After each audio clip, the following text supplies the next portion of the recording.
Help me hit 2K subscribers. I knew something was wrong the moment she stepped out of the shower and snatched her phone off the counter like it was a live grenade. Elena had always been protective of her things, but not like that.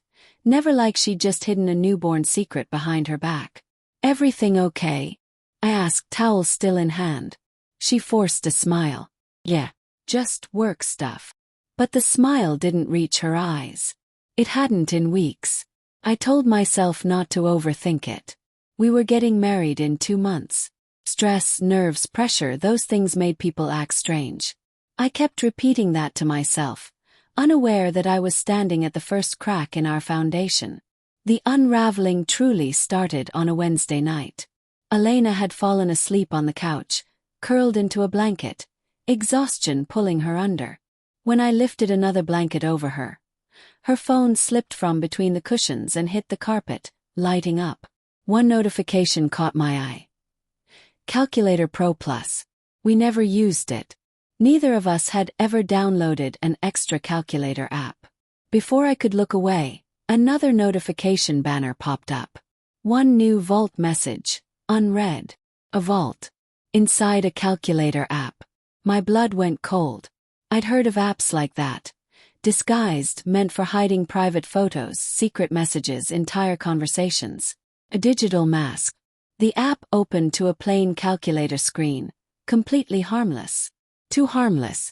If it was one of those vault apps, you needed a passcode. Sequence. I hesitated. I shouldn't do this. I should trust her. But trust felt suddenly fragile. As fragile as the silence stretching between us these past weeks. My fingers shook as I typed in our wedding date.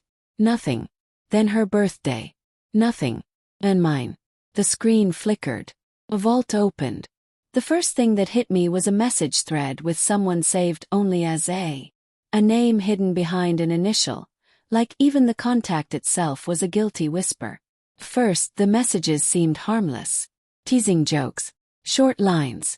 Innocent enough, except for the tone beneath them. The familiarity threaded through the words.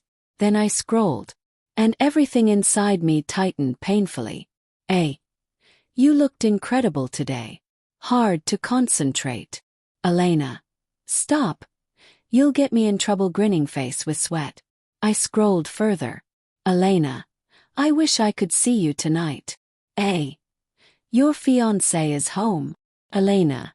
Yeah. He's always home. The room dimmed around me, or maybe it was my vision. Picture after picture loaded. Intimate ones, not explicit but private, angles and expressions she had never shown me. The smile she used to reserve just for me was now captured for someone else. Softer, different. My breath left me when I reached the final messages. You haven't told him yet, have you? Elena. No. I can't break him like that right now. After the wedding, okay? Please just wait. After the wedding. She was planning to marry me while loving someone else.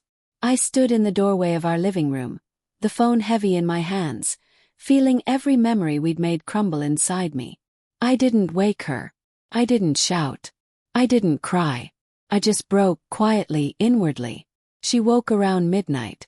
I was sitting in the dining room, lights off, the phone placed in front of me like evidence. Hey, she murmured, rubbing sleep from her eyes. Why are you sitting in the dark? I didn't answer. I lifted the phone. Her face drained of color instantly. Where did you? The calculator app, I said softly. The vault. She staggered back a little, like the air had been punched from her lungs, and then lowered herself into the chair across from me. I'm so sorry, she whispered. I was going to tell you. When? My voice cracked.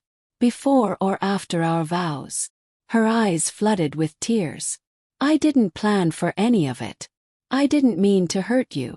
But you did. She looked away, pressing her palms to her forehead. I got scared. We've been together so long, and I didn't know who I was without you. Then I met him and everything felt different. I didn't know how to stop it. You lied every day, I said. For weeks. Maybe months. You're right. A tear rolled down her cheek. And I hate myself for it. I wanted to rage, to throw something, to tear the room apart. But instead, something inside me simply collapsed. The exhaustion of hurt washed over me, leaving no strength for anger.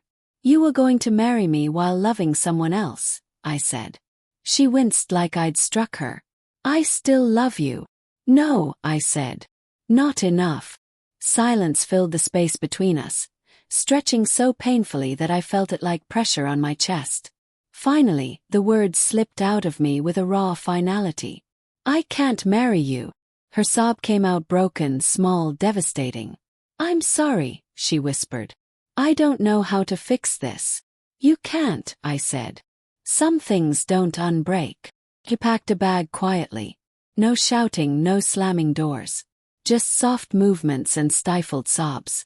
At the doorway, she turned one last time. "I really did love you." Past tense. It pierced deeper than anything else that night.